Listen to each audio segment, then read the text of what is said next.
கமியாதாஸ் kitchen சொந்தங்கள் அனைவருக்கும் வணக்கம். எல்லோரும் எப்படி இருக்கீங்க? நல்லா இருக்கீங்களா? நம்ம சொந்தங்கள் அனைவரும் நீண்ட ஆயுளோடும் ஆரோக்கியத்தோடும் இருக்கணும்னு ஆண்டவனை பிரார்த்தனை பண்ணிவிட்டு இன்றைக்கான வீடியோ என்னன்னு பார்க்கலாம். இன்றைக்கி குட்டீஸ்லேருந்து பெரியவங்க வரைக்குமே விரும்பி சாப்பிடக்கூடிய ஒரு மைதா பிஸ்கட் தான் எப்படி செய்கிறதுன்னு பார்க்க போகிறோம். அதுவும் பேக்கரி ஸ்டைலில், பேக்கரியில் என்ன மெஷர்மெண்ட் எந்த மெத்தடில் செய்வாங்களோ அதை அப்படியே உங்களுக்கு நான் சொல்லி கொடுத்துருக்கேன். நீங்களும் இதே மெத்தடில் செய்தீங்க அப்படின்னா ஒரு பர்ஃபெக்டான மைதா பிஸ்கட் உங்களுக்கு கிடைக்கும். பேக்கரி கடைகள்லாம் பிளேட்டில் இந்த மைதா பிஸ்கட்டை வச்சு மேலே ஒரு ஒயிட் கலர் பேப்பர் போட்டு மூடி வச்சுருப்பாங்க. பார்க்கும்போதே நமக்கு சாப்பிட்ணுன்னு ஆசையாக இருக்கும். அதை எப்படி வீட்டில் செய்யலாம் அப்படிங்கிறத இந்த வீடியோவில் முழுமையாக பார்க்கலாம். வீடியோவை ஸ்கிப் பண்ணாமல் பார்த்துட்டு வாங்க. இப்போ ஒரு அகலமான ஒரு கடாயோ அல்லது பாத்திரமோ எடுத்துக்கோங்க. அதில் 400 கிராம் அளவு சர்க்கரை சேர்த்துக்கோங்க. ஒரு 2 பிஞ்ச் அளவுக்கு ஆப்ப சோடா சேர்த்துக்கோங்க. கூடவே ஒரு அரை டீஸ்பூன் அளவு உப்பு, ஒரு 4-5 ஏலக்காவை தோலெல்லாம் நீக்கிட்டு விதைகளை மட்டும் நல்லா இடிகளில் வச்சு பொடியாக அரைச்சி எடுத்துட்டு அதையும் சேர்த்துக்கோங்க. கூடவே ஒரு 1/4 லிட்டர் அளவு தண்ணியும் சேர்த்துக்கோங்க. சேர்த்துட்டு சர்க்கரை கொஞ்சம் கூட இல்லாத மாதிரி நல்லா முழுமையாக கரைச்சி எடுத்துக்கோங்க. இது ரொம்ப ரொம்ப முக்கியம். சர்க்கரையை நல்லா கரைச்சி எடுத்துக்கோங்க. அதுக்கப்புறமா 100 ml அளவு டால்டா, 50 ml அளவு நெய் சேர்த்து நல்லா இது தண்ணியோடு சேர்த்து கலந்துக்கோங்க. நீங்கள் டால்டாவுக்கு பதிலாக 150 ml அளவு நெய்யுமே பயன்படுத்திக்கலாம். முழுமையாக நெய்யை கூட யூஸ் பண்ணி செய்யலாம், அல்லது முழுமையாக டால்டா பயன்படுத்தியும் செய்யலாம்.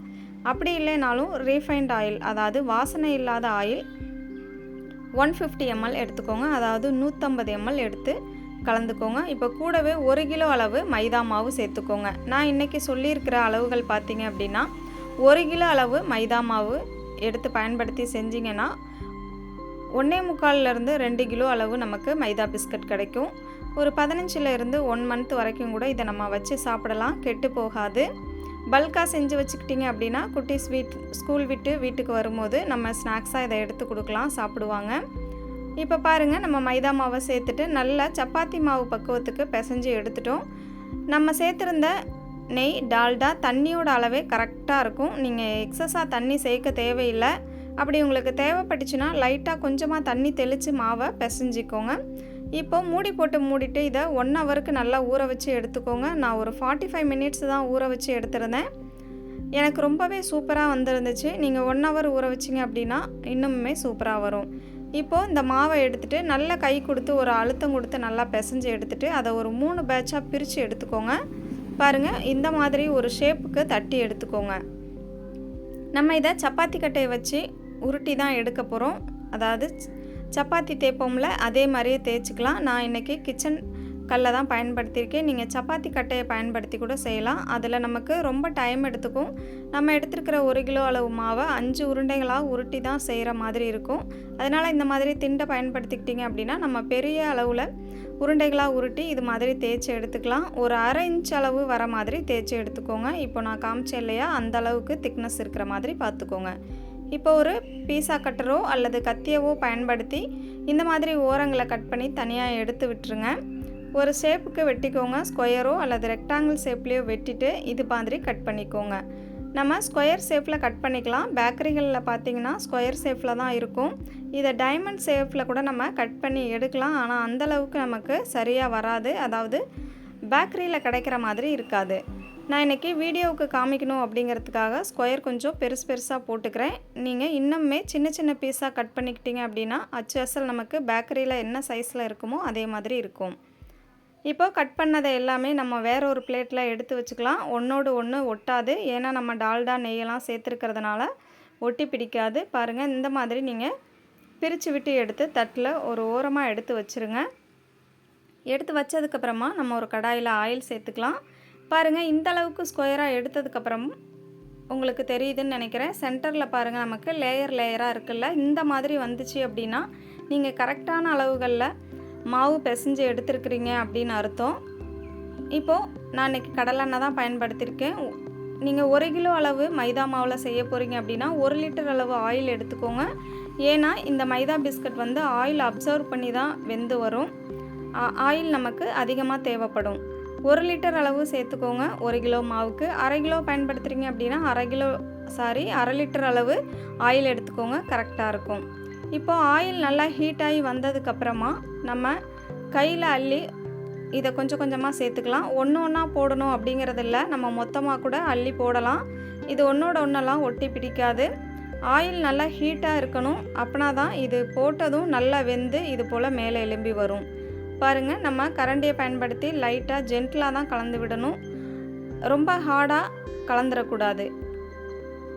பாருங்கள், இந்த மாதிரி தான் நீங்கள் எடுத்து விடணும்.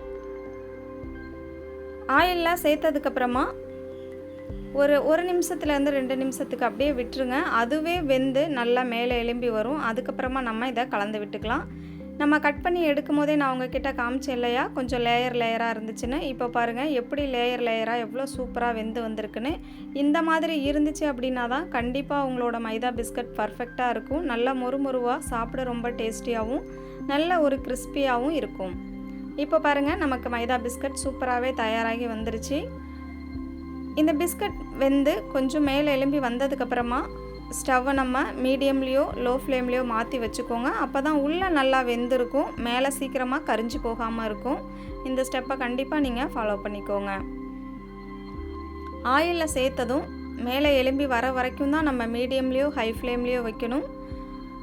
மேலே எழும்பி வந்ததுக்கப்புறமா ஸ்டவ்வை மீடியம் அல்லது லோ ஃப்ளேமில் வச்சுட்டு கரண்டியை ஜென்டிலாக பயன்படுத்தி திருப்பி விடுங்க, உடையாமல் வரும்.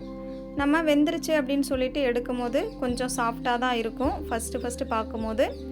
அதுக்கப்புறமா ஆறி வந்ததும் நல்ல கிறிஸ்பியாக இருக்கும், சாப்பிட ரொம்ப டேஸ்டியாகவும் இருக்கும். இப்போ பாருங்கள், இன்னொரு பேட்ச் நான் உங்களுக்கு போட்டு காமிக்கிறேன்.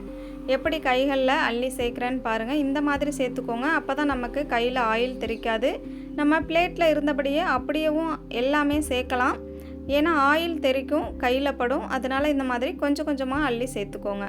இப்போ பாருங்கள், நான் 2வது பேட்ச் போட்டிருந்தேன். ஒரு 3/4 லிட்டர் அளவு தான் ஆயில் சேர்த்துருந்தேன். இப்போ 2வது பேட்சுக்குமே எனக்கு ஆயில் குறைஞ்ச மாதிரி இருந்துச்சு. மறுபடிக்கும் நான் மிச்சம் வச்சுருந்த ஒரு 1/4 லிட்டர் அளவு ஆயிலையும் சேர்த்துக்கிட்டேன், அதாவது 3வது பேட்ச் போடும்போது. எப்படி பாருங்கள், லேயராக எவ்வளோ சூப்பராக தெரியுதுன்னு. இந்த மாதிரி வர மாதிரி பார்த்துக்கோங்க. நான் சொல்லியிருக்கிற அளவுகளை சரியான முறையில் நீங்களும் பயன்படுத்தினீங்க அப்படின்னா உங்களுக்கும் ஒரு பர்ஃபெக்டான பேக்கரி ஸ்டைல் மைதா பிஸ்கட் கிடைக்கும். 1 கிலோ அல்லது 1/2 கிலோ அளவு செய்து வச்சுக்கிட்டிங்க அப்படின்னா ஒரு 15 டேஸ்க்கு நம்ம ஸ்நாக்ஸாக ஸ்கூலுக்கும் கொடுத்து விடலாம், வீட்லேயும் வந்ததும் சாப்பிட்லாம். உங்களுக்கே தெரியும், இதை பார்த்தாலே நல்லா லேயராக இருக்குது. இப்போ பாருங்கள், நான் உங்களுக்கு ஒரு பீஸ் 2 பீஸ் உடச்சி காமிக்கிறேன், எவ்வளோ சூப்பராக எவ்வளோ கிறிஸ்பியாக இருக்குதுன்னு. உங்களுக்கு ஃபஸ்ட்டு கடாயிலேருந்து எடுக்கும் போது கொஞ்சம் கருகலாக இருக்கிற மாதிரி தான் தெரியும். இப்போ பாருங்கள் எவ்வளோ சூப்பராக இருக்குன்னு, பேக்கரியில் இருக்கிற மாதிரியே இருக்கும். நமக்கு லேயராக இருந்ததுனால எந்த அளவுக்கு வெந்து வந்திருக்கு பாருங்கள். உள்ளே நல்லா வெள்ளையாக இருக்குது, வேகலைன்னு நினைக்காதீங்க, நல்லா கிறிஸ்பியாக தான் இருக்கும். இப்போ ஒரு பீஸ் நான் உங்களுக்கு உடச்சி காமிக்கிறேன், எந்த அளவுக்கு மொறுமொறுவாக இருக்குன்னு உங்களுக்கே தெரியும் பாருங்கள். பேக்கரிகளில் செய்யும் போது இதே மெத்தடில் தான் செய்வாங்க. அதாவது 100 ml அளவு டால்டா, 50 ml அளவு நெய் சேர்ப்பாங்க. நெய் சேர்த்து செய்யும் போது நல்லா வாசனையாக இருக்கும். ஒரு சில பேக்கரிஸ்லலாம் பார்த்தீங்க அப்படின்னா எல்லாமே நெய்யை பயன்படுத்தியே செய்வாங்க. அது கொஞ்சம் நமக்கு விலை அதிகமாகவும் இருக்கும். நீங்களும் உங்கள் வீட்டில் செய்யும் போது முழுமையாக நெய்யை கூட பயன்படுத்திக்கலாம். தேங்க்யூ.